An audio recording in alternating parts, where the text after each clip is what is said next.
बीना, तुम महारानियों की तरह आराम फरमा रही हो। अभी तुम्हारा आराम मैं हराम कर देती हूँ। लो, मैं तुम्हें पूरा भिगो देती हूँ, तब आएगा पूरा मजा। एक गांव में बीना नाम की लड़की रहती थी, जिसके पिता नहीं थे।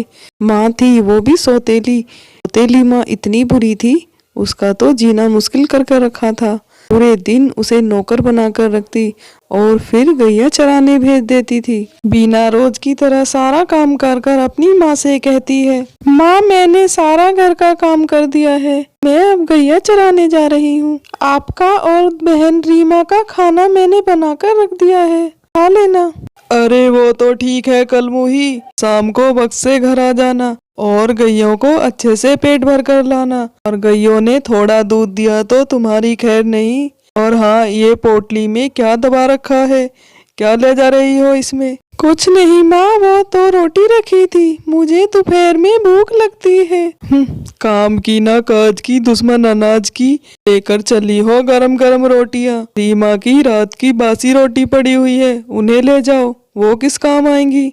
जाओ यहाँ से, गैयों को छिका कर ही लाना। बीना अपनी सौतेली माँ की यह बातें सुनकर बहुत उदास हो जाती है और वहाँ से चली आती है अपनी गैया को लेकर जंगल में। बीना पूरे दिन गैयों के पीछे इधर से उधर डोल डोल कर धूप में तप कर बहुत थक जाती है। पर बेचारी करे तो क्या करे, ना घर में आराम था ना बाहर आराम। थोड़ा सा भी गैया का दूध निकाल ले तो उसकी माँ को सब पता चल जाता था। वो बहुत ही चालाक और घमंडी थी और जब वहाँ उसे भूख लगती है, वो बासी रोटी देखकर रोने लगती है। वो खाए तो खाए कैसे, उन्हें ये गले से उतरती नहीं थी। वो चुभती थी। हे भोलेनाथ, मैंने क्या बुरा किया है किसी का, जो मुझे इतने दुख मिले हैं। मैं ये सूखी रोटी कैसे खाऊं, ये तो मेरे गले से नहीं उतरती। भोले शंकर भगवान को उस लड़की पर दया आ जाती है। वो रोज उसकी यही पुकार सुनकर एक दिन उसको भेष बदल कर दर्शन देता है। अरे बहन, तुम कौन हो और क्यों रो रही हो? मैंने कई बार जंगल में तुम्हें गैया चराते हुए देखा है, मैं तुम्हें जानता हूँ, तुम रो मत। ये क्या सूखी रोटी, ये भी भला कोई खाने की चीज है? ये देखो मेरे पास क्या है, ये एक जादुई डिबिया है। इसे जब भी खोलोगी बहुत ही सुंदर बाजार भर जाएगा।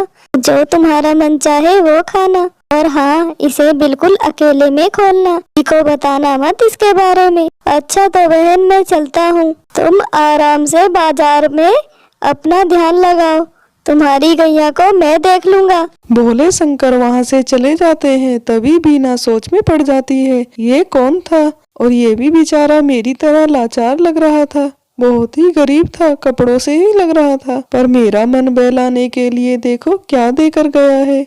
भला ऐसा भी होता है? हम गरीबों के पास ऐसी चीजें होती तो हम इतने दुखी क्यों होते? हम तो बहुत खुश नसीब होते। पर चलो, इसे एक बार खोलकर ही देख लेती हूँ, मेरे मन को तसल्ली मिल जाएगी।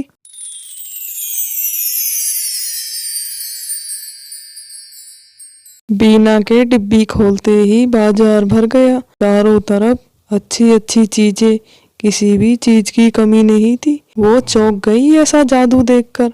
अरे वाह, ये तो सचमुच बाजार लग गया। लगता है कोई भगवान ही था वो, जो मुझे ऐसा वरदान देकर गया है। जरूर ये मेरे भोलेनाथ की कृपा होगी। और इतना सुंदर बाजार मैंने कभी नहीं देखा। चलो, अच्छी अच्छी चीजें खाएं और घूमते हैं। इतने सुंदर कपड़े और ऐसे खाने की चीजें उसने कभी नहीं देखी थी। का तो रंग ढंग ही बदल गया था उस बाजार में। उसने खूब जी भरकर सब कुछ खाया और खूब सारे बाजार में घूमकर बहुत खुश हुई। आज मैं बहुत खुश हूँ, इतना अच्छा खाना मैंने कभी नहीं खाया। ऐसा तो मैंने सपनों में भी नहीं सोचा था। सपनों से भी सुंदर है ये बाजार तो। जैसे ही बीना डिबिया को बंद करती है, वो वापस से जंगल में आ जाती है। अरे, मैं वापस से जंगल में आ गई और मैं इस डिबिया को घर ले जाऊंगी तो माँ जरूर देख लेगी। और मेरे पास तो कोई भी ऐसी जगह नहीं जहाँ मैं इसे छुपा सकूं, तो मैं इसे यहीं छुपा देती हूँ। अब रोज सवेरे सवेरे उठकर जल्दी से जंगल आ जाया करूंगी और यहीं पर खूब मजे क्या करूंगी। और भोलेनाथ तो है ना, मेरी डिबिया की रक्षा करेंगे। हे भोलेनाथ, मेरी डिबिया की रक्षा करना। बीनू फटाफट से अपनी गैया लेकर अपने घर को आती है। अरे मनुष्य कलमुही, कहाँ थी तुम अब तक? सूरज छिपने को आया, तुम्हें दिखता नहीं। मेरी सोना का खाने का वक्त हो गया है। माँ, आज गैया चरते चरते बहुत दूर चली गई थी, इसीलिए वक्त लग गया। अच्छा ठीक है, ये बहाने कम बनाओ और जाकर काम पर लग जाओ। बीना अपनी माँ का ऐसा बर्ताव देखकर बहुत दुखी होती थी, पर वो क्या कर सकती थी, उसका कौन था। अब वो सुबह उठकर जल्दी से गैयों के साथ जंगल चली जाती थी। उसे वहाँ जाकर बहुत खुशी मिलती थी। अब उसके पास जादुई डिबिया जो थी, और एक दिन अचानक वो हुआ जो से बीना की किस्मत ही बदल गई। एक रमेश नाम का लड़का जो बहुत ही अमीर था, वो गाड़ी चला रहा था, उसके ब्रेक फेल हो गए। गाड़ी को कंट्रोल करते करते उसकी गाड़ी जंगल में चली गई और वहाँ गाड़ी टकराई, वो गाड़ी से नीचे गिर गया। गाड़ी में गिरते ही रमेश बेहोश हो गया। कच्ची जगह थी, उसे ज्यादा चोट तो नहीं लगी, पर जब होश आया तो वो इधर उधर देखने लगा और एकदम से अचानक सुनसान जंगल एक बहुत अच्छा सुंदर बाजार बन गया और वो यह देखकर चौंक गया। ये सब क्या है? ये मैं कहाँ आ गया हूँ? ये कौन सी जादू नगरी है? अभी उसकी नजर बीना पर पड़ी। बीना को देखकर वो हक्का बक्का रह गया। इतनी खूबसूरत लड़की मैंने आज तक अपनी जिंदगी में नहीं देखी। आखिर कौन है ये?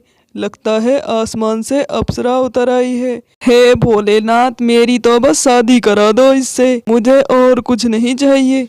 बीना ने जैसे ही अपनी जादुई डिबिया बंद करी तो वापस से जंगल बन गया और यह सब लड़का देखकर बहुत ही हैरान हो गया। आज तो बहुत देर हो गई, माँ डांटेगी। जल्दी से चलती हूँ अपनी गैया को लेकर। आज तो माँ से मुझे भगवान ही बचाए।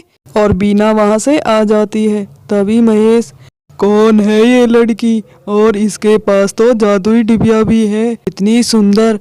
कुछ तो बात है, मुझे पता करना होगा और मैं शादी भी इसी से करूँगा।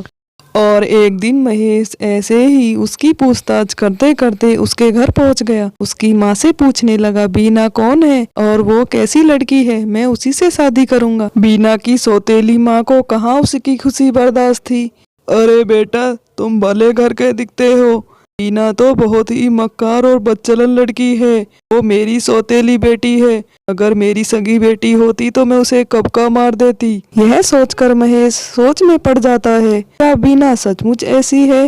दोस्तों, अगर आपको हमारी यह कहानी अच्छी लगी हो और आप बीना की जिंदगी में क्या होगा आगे देखना चाहते हैं तो हमें कमेंट कर बताएं और हमारे चैनल को सब्सक्राइब और लाइक कर लें और बेल आइकन का बटन दबा लें।